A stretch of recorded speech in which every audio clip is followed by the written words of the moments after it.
to be too much working in the business and not on the business. When you end up doing the work and you don't learn about how to improve the business itself, you also don't see things that are more important. You're just shutting down fires in many cases. As a business owner, learning should be a day-to-day activity, and learning about business, learning about people, relationships, all these things gives perspective, brings compassion, brings skills that are necessary to reassess where you are at right now, where you want to go, and what's really in a way to get you there. Welcome to the Vacation Rental Show. This is your essential playbook to grow and scale your vacation rental business with advice and insights from the best in the biz.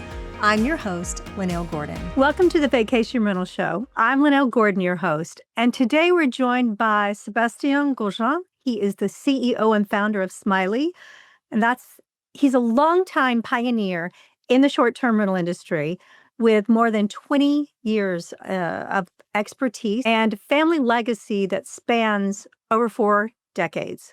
Sébastien launched the industry's first channel manager, and let me just say, that was that was a huge feat. That was no small deal. It was huge. And it helped define, guys, how professional operators scale their business. He's a property owner himself. He's a longtime advisor to Booking.com. He is also the recipient of 3 innovation awards that I need to ask him about. But he brings a practical and global perspective to business as a whole. And that's really important, especially as AI, automation, and integrated operations, they continue to rise.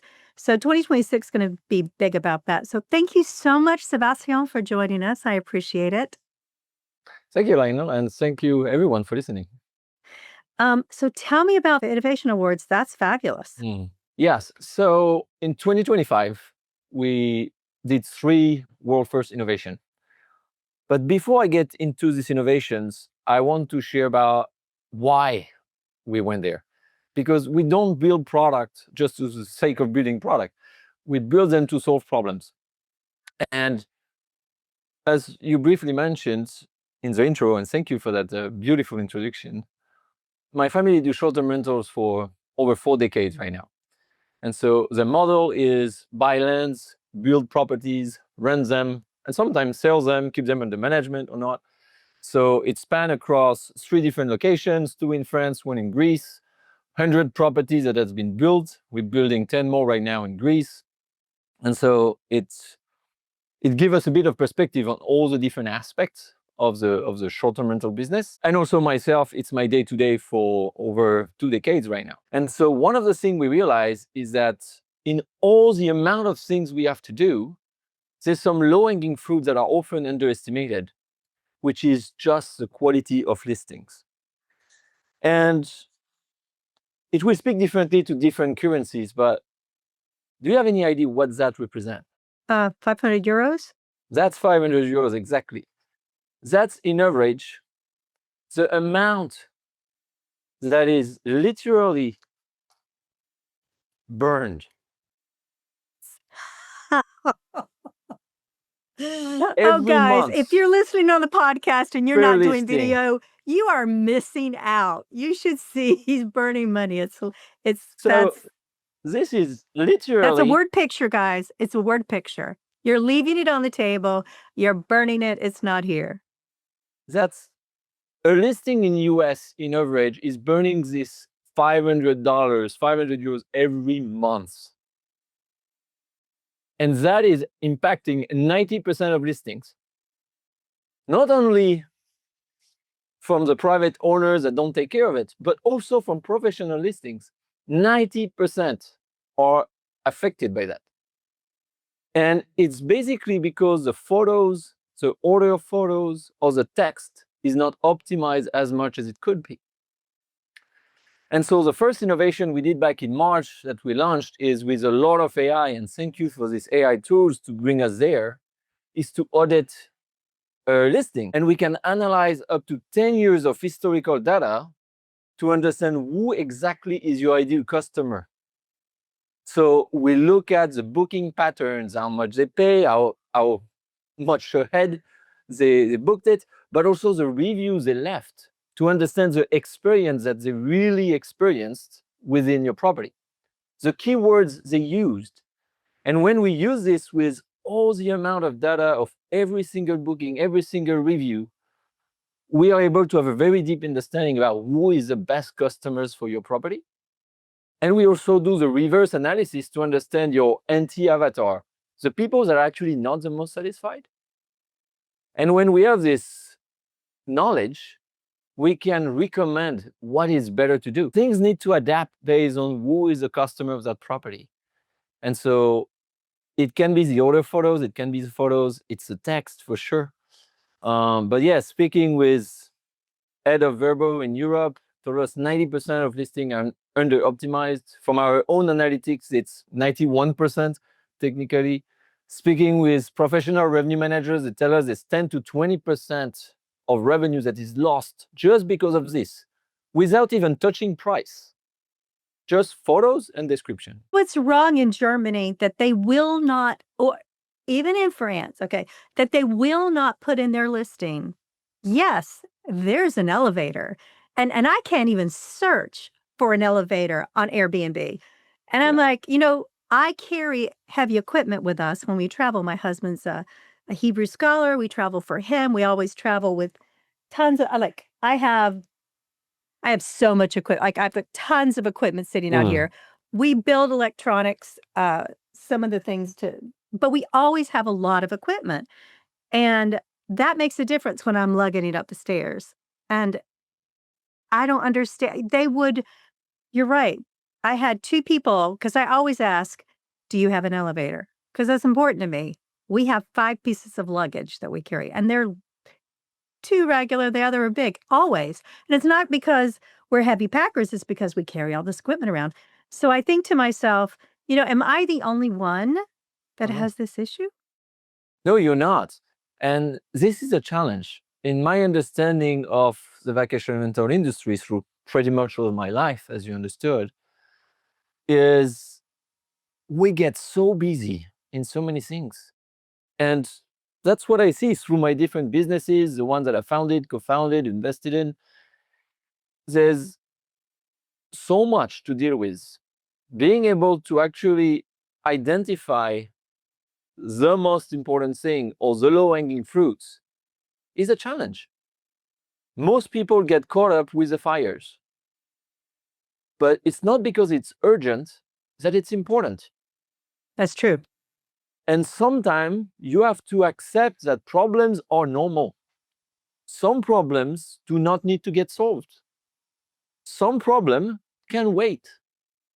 And some things that might not look like a problem are actually the biggest needle mover. And so improving your listing, so it's very clear that you have an elevator. And I would say it has to be in the description, yet Airbnb tells us only 20% of people click on the show more of the description. So it's not because they're not interested. It's because it's in a way, it's below the fold, in my opinion. Remember back when it was such a big deal? It's not so much a big deal today, but that's because they don't know it's there. I think it's fascinating to me that we have so many, and you're thinking about, talking about Europe. So in Europe, we have so many fabulous, incredibly old, stunning buildings, stunning. It may or may not have been renovated. It's still a fabulous place to stay. But the elevator part is huge. I mean, it's huge. You think about it, especially because what most people that come over from America don't understand is that there is a floor 0. So I'm sorry, if it's on the first floor, you're going up. It doesn't matter. And people don't realize that unless they travel a whole bunch. You have built, and this is just so incredible to me, you have built or co-founded 14 businesses. That's a lot. I mean, that's a huge amount. Tell me the biggest mistakes that property managers make business-wise when they build their business, Sébastien. And I'm sorry, I butcher every French word. I know Spanish. I know a little Hebrew. I don't know French, so forgive me. It's great. Thank you. It's all fine. Biggest mistake. Wow. I share two. And they are from my own experience and observation. They are not absolute. I think one is ego. And it's a funny thing. And it's a paradox. Because I believe if we didn't have ego, we would not even go and be crazy to start a business. Because that ego is somehow the thing that tell you, oh, I can do better than someone else. And that's why you usually start businesses in many ways, is because you believe you can do better than something else and get paid for that, so you can make a business out of it. It can be a lot of other motivation, which is to take care of your family, to be able to provide as much value as you can, for sure.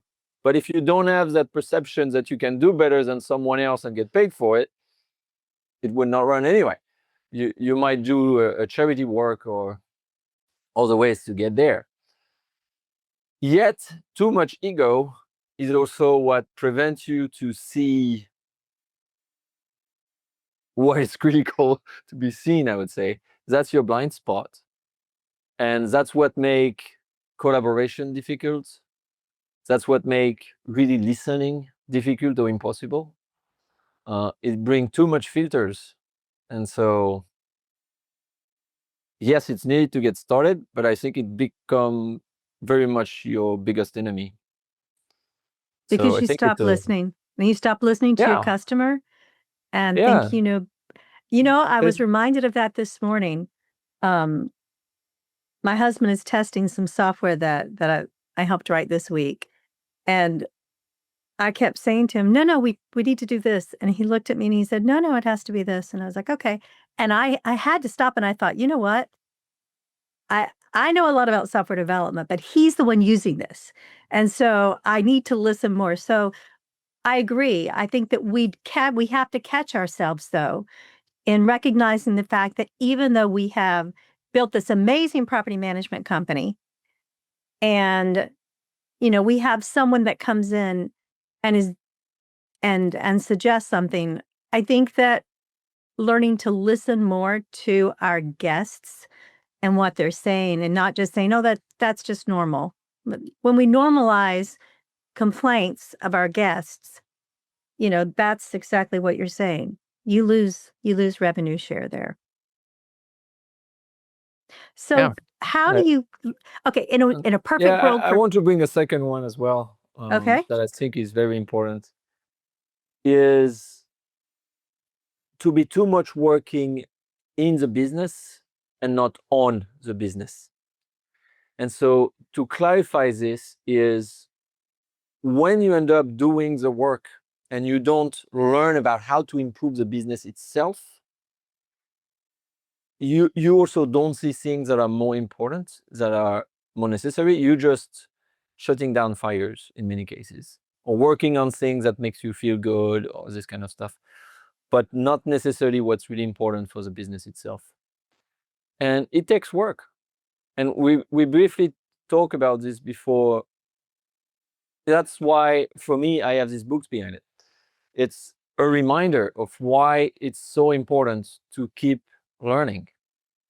As a business owner, learning should be a day-to-day activity, and learning about business, learning about people, relationships. I mean, for me, spirituality is a part of it.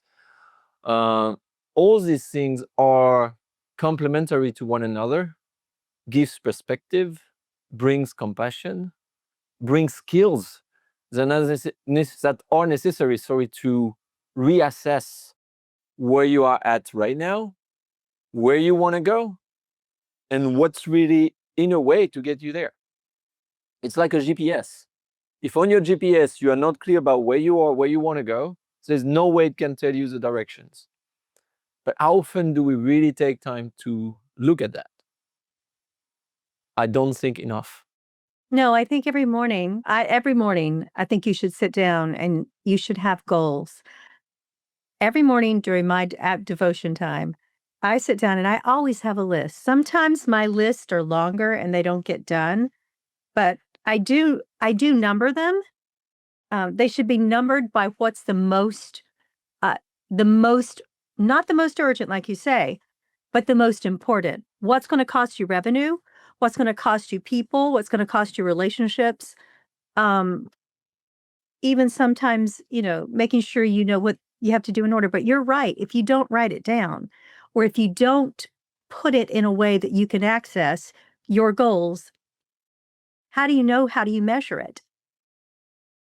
So I'm with you 100%. That is guys, that is such good business advice. And if you don't hear anything else, there are 3 things that I've heard so far that are so important for property managers. And a lot of us who've been in the business, and I I am I'm guilty of this as well. We don't go back to the basics of what really we know works in our business: pictures and descriptions. How many of us have taken advantage of AI and run our descriptions of our homes, our those through AI, and say, hey, I want it to be a little more like this or that. If not, you should pay someone to do that. It does a fabulous job, in my opinion, of doing that. So people who want to start a business, what's the best advice you would give to them? Someone who wants to start a short-term rental business. First thing I would say, get started. And I say that because for most cases, what prevents people to start is just to start. It's overthinking, being afraid of failing, all these kind of things. So at some point, you just need to get it done. You just need to do it. Do one step. And it's not going to be perfect. And it's never going to be perfect anyway. So that's okay. Starting a business doesn't mean being perfect. It just means that you start something. It's like you just start and you just keep working at it, and again and again and again. The second thing I would say is clarify why you want to do it. Why? Because ultimately, like anything in life, if you're not clear about why you want to do it, you might miss the fuel. Your business is just a vehicle to bring you somewhere. But if you are unclear about what's the destination you want to reach, so what really you want to achieve, and you don't have a strong why that is literally the fuel to propulse you there on the days that is difficult, that will keep you waking up and working at it, it's not going to work. You're going to quit. And that's the biggest reason why people stop, is just because they quit. Why they quit? Because there's not enough why. The purpose is not strong enough. It's motivation. Yeah, it's motivation. I'm cautious with the term motivation itself because it can be really just like intense energy or something like that. But I think the why is much deeper. It's like an infinite well of energy. It's not just I'm popped up for 5 minutes and I'm motivated and I get it done.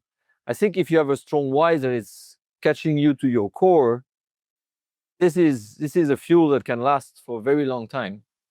It doesn't mean you will be happy and joyful every day, but it doesn't have to. Sometimes when it's very difficult, you just need to make one small step. That's it. And sometimes you need rest. That's fine too. At least I know I do. I think that's the hardest part. In my opinion, one of the hardest parts about starting your own business and running it is realizing that the rest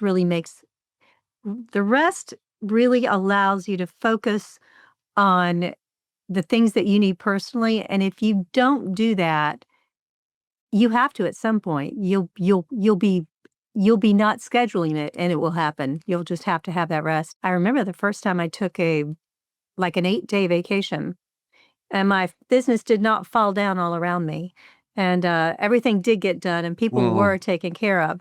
But I think that learning to trust the people that you work with and being able to delegate, otherwise you literally can't grow, right?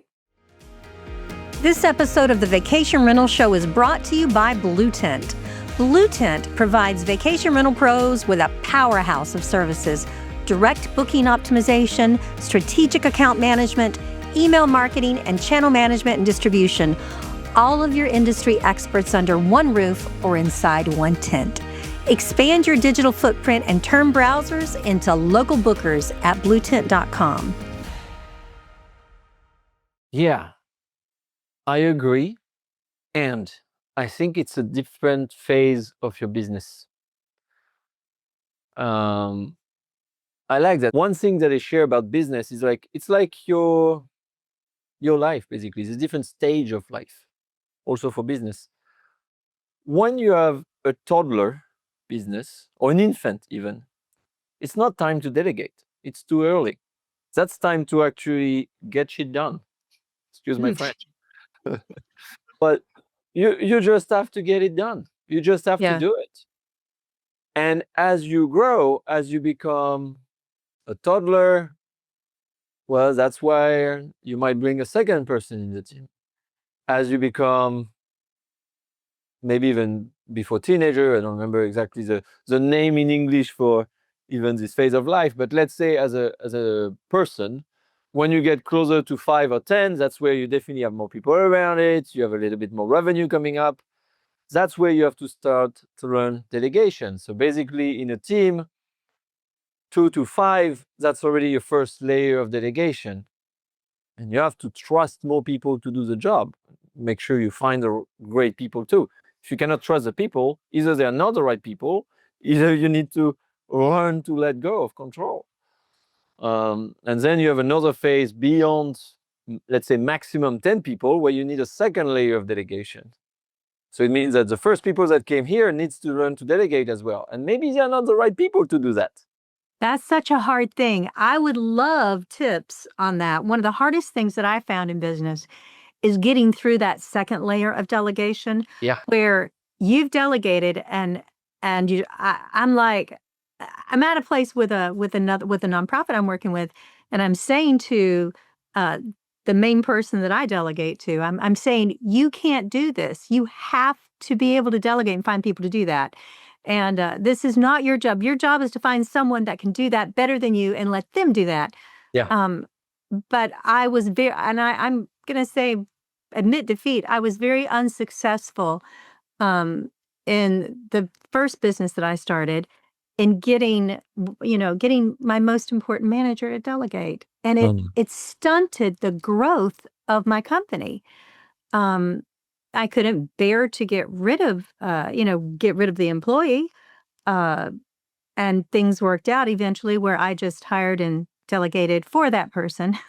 Yeah. But do you have any advice on property managers who are at that level of growth where, like my niece is in charge of all of the managers in her company.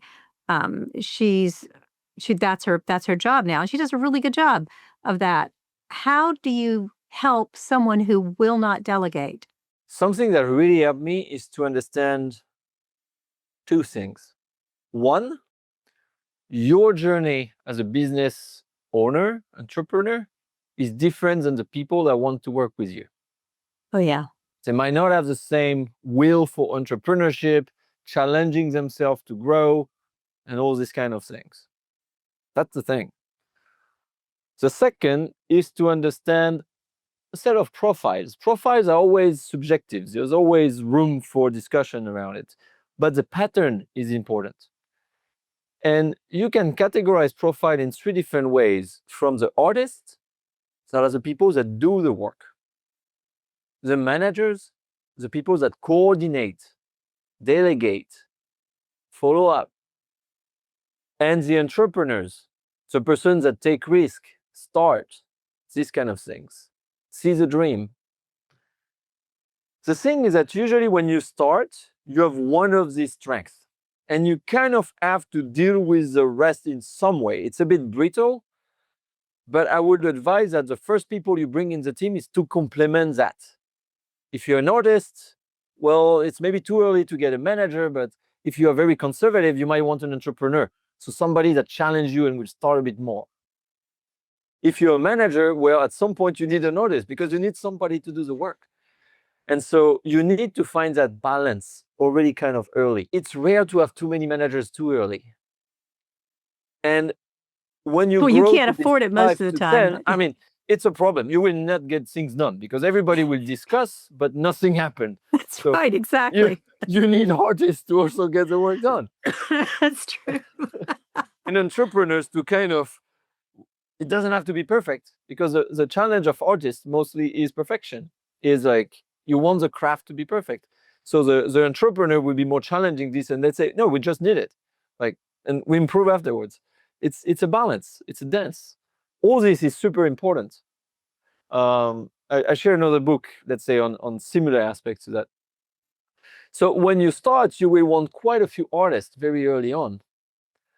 But when you grow to this 5, 10, and you want to expand to the next layer of delegation, so for, let's say, 10 to 30, 10 to 50, well, that's where artists, I speak French again, suck at delegating. They do. They do. Yeah. It's not their skills. And That's true. they are not in the role of being the business owner that want to challenge themselves to learn to become a manager.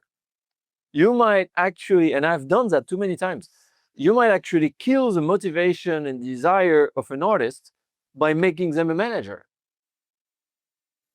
So at some point, you need to bring people that enjoy management and let the artists be artists. I know the difference. That's one of the, know the difference, guys, in your people. Yeah. Know who actually is them. You cannot, well, I have not been successful in making some of my best artists who've worked for many years, and they're brilliant. I mean, they're just absolutely brilliant, but they're executors. They say they want to manage, but if you give them management, guys, and you find out that they are not delegating, that they're managing what they're managing, you have to make a step to help them in some way, shape, or form. I don't have the best advice there. What advice would you give people? That's the Find the right people for the job. yeah. And leveling up people where you need is not where it's always good. Mm-hmm. It's great to level up people. That's what they want. But sometimes it's just in the same craft. An artist becoming a manager might not be a level up, might be a step down for many people. So I'd say, don't do that. Yeah, it's true. If you need a manager, you might need to hire a manager, and becomes learning about how to hire a manager, because it's different than to hire an artist in You many know what's ways. interesting to me? What's interesting to me about short-term rentals, people that work in short-term rentals, you actually can hire a manager to manage people that may not come from your industry. A lot of the managers that I see that are incredibly successful managing property management companies come from the finance industry. I'm just surprised to say that, but some of the best managers that I know of, they're just really good at managing. Now, not that they won't go out in the field and take care of something that has to be done. They will. But one of the best managers I know is simply an excellent manager. And he could manage any business. It's a skill set of people skill Yeah. set, right? 100% with you. Yeah. Yes. And that's Oh. where I think learning from different industries is so valuable, because then you realize that there is many things that are similar in any business. There is a business layer that is, whether you do short-term rentals, whether you do airlines or a shop or whatever that is, there's so much overlap. And yes, people in logistic can be really good managers as well. You know, people That's true dealing with too. freight. Yeah, I think that's how you say it in English. Yeah, no, freight. There's, Yeah. yeah, right. There's a skill set of having to coordinate many pieces, delegate, follow up, keep clear structure, understanding of cost of not delivering, that can be very valuable for vacation rentals. So, and for some people, for some managers, it might be exciting to go and apply the skill in a different industry. So tell me what is the one mistake that you've made in your career over your 14 businesses that you have founded, co-founded, been a part of? What's the number one mistake that you wish you knew now that you didn't know then? There's been many mistakes, more mistakes than success, for sure. Always, Sure. and I think that Yeah. that's a really profound statement. I don't think you can be very successful unless you failed before, because I don't think you have tried enough. Yeah. And ongoing. Number one, I'd go back to learning. It's to not go to learn from the best expert I can find in what I'm looking to do, even if that's expensive. I mean, at this point, I have paid, I think the highest ticket per hour might have been 5,000 for an hour consulting or something like that. Totally worth it. I don't say every time it is. You have to make your due diligence. Yet, when you're able to have a person that have done this over and over again, that is able to look at your business from outside, like there's some things for this person that collected that amount of experience and view that is just so obvious. If you just do it, and you have to make sure you do it, but if you just do it, the yield can be massive.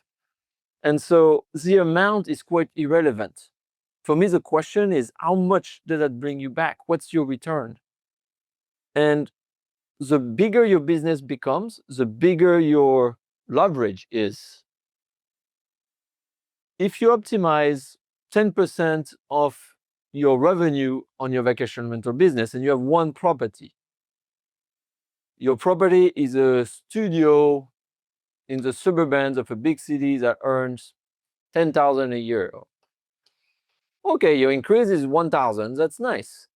If it's a very large property that is in a beautiful area that's return 1 million a year, well, that's 100K. That's not the same yield. How much are you willing to invest for optimizing that? Now, if you have 100 of such properties, it increases again.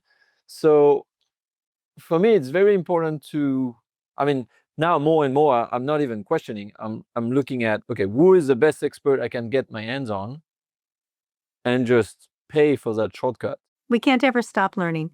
Let me ask you something else. We talked at the beginning, and I just wanted to give you time to follow up with this. You were talking about two simple things that people could do. You were talking about photo order Yeah. being important. Well, photos Now- first, like even improve quality of photos. Even before the order, just clean up the photos. Yes. And then the order for sure. So talk to me about photo order. And the reason I ask is because when I was doing websites and things like that for properties, I would make sure there was an outside photo first. But you know, I see the funkiest things nowadays. And maybe it is that people really want to see that lifestyle photo first. Oh. What do you think? I think it depends who is your ideal customer. If you have an audience that is looking for a unique home, they want a unique experience, one in a life experience, one in a lifetime, and you show them a standard room, no interest, even no matter how beautiful that is. If you show them the uniqueness of that property right on, yes. So you have to catch what people are looking for. If you have people that are looking for something that is extremely safe, like the people that will always go to the same brand of hotel, it's not the best, but they just know what they're gonna get, because what they care is control and certainty. You want to deliver that certainty. So you cannot speak to everybody the same way. So I don't think there is a universal formula. And that's why I'm so glad we have AI now that is able to analyze so much data and go at the psychology of your customer to understand what actually matters to them, so you can display something else. Like if you're a couple coming for a honeymoon, you might not show the same photos that it's a multi-generational family. For sure not. We'd show them the picture of the hot tub with the wine overlooking the water. That's what we're going to show Exactly. them. We're going to show them the bedroom with the with the beautiful bed and all the amenities in there. 100%. You're right, and that hasn't been possible before. AI has complex. opened up Oh yes. a world.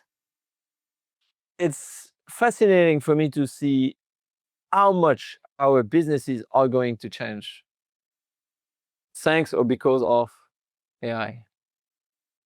The one thing I know for fact, or at least I'm so convinced about, and I will quote somebody that I learned this from, which is Peter Diamandis, which is I will quote him, which is by 2030, there will be only two types of businesses.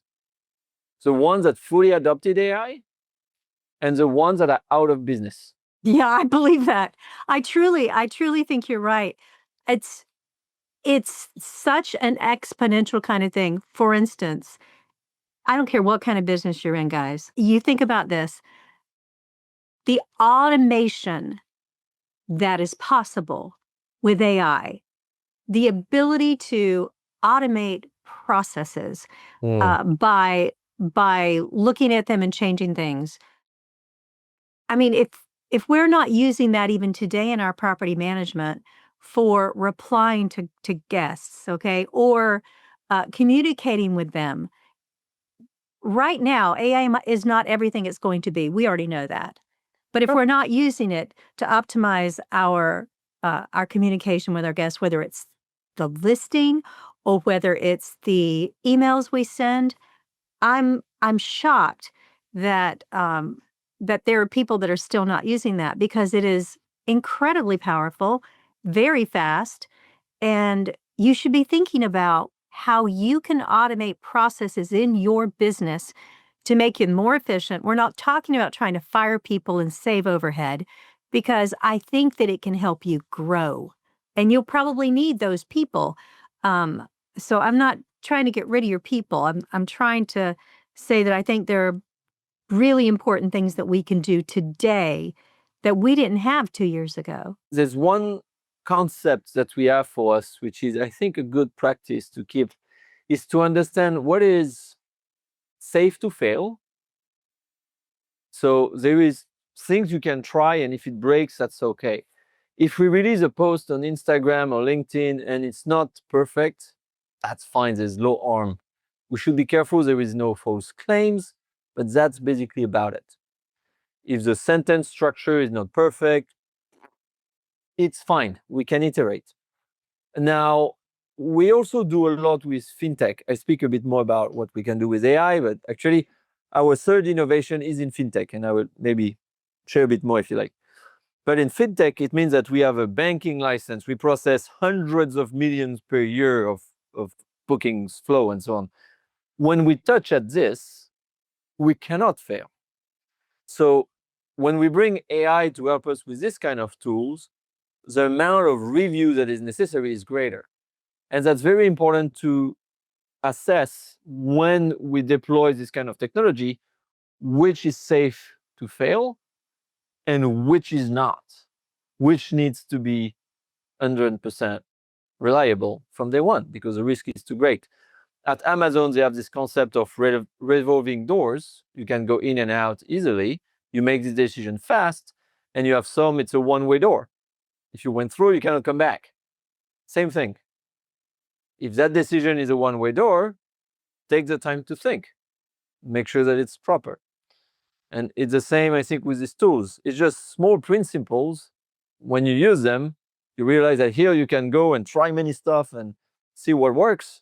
And some things, okay, you need to be more cautious. So is there anything else you'd like to tell property managers that are listening? Yeah, using AI is a must. Learning is a must. Getting clear about why you do it, I think that's very important. To not lose